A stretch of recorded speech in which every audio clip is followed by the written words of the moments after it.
po' le slide. Con questa crema io vi voglio far fare anche una pastiera napoletana. Che cosa ci occorre per questa pastiera napoletana?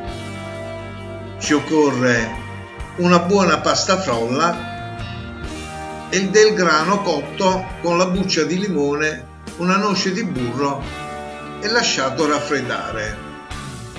Il procedimento è molto semplice per quanto riguarda preparare la pastiera.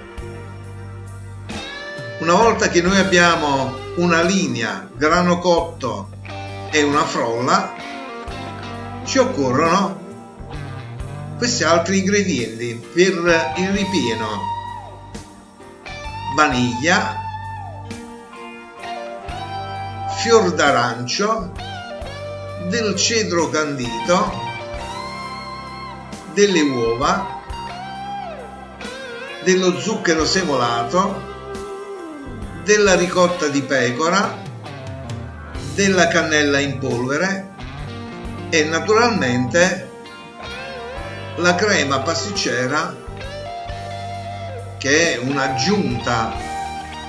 Diciamo che l'originale pastiera napoletana non va la crema pasticcera, ma molte persone che la preparano in casa aggiungono anche la crema pasticcera. Io ce lo aggiungo e gli do un tocco di raffinatezza in più. Dopo aver miscelato tutti questi ingredienti naturalmente al grano cotto, non facciamo altro che stendere in delle teglie la pasta frolla. Andiamo a rivestire la pasta frolla, mettiamo il ripieno, mettiamo sopra delle striscioline sempre di frolla e andiamo a cuocere a 170 gradi per circa 70 minuti e il risultato è questo.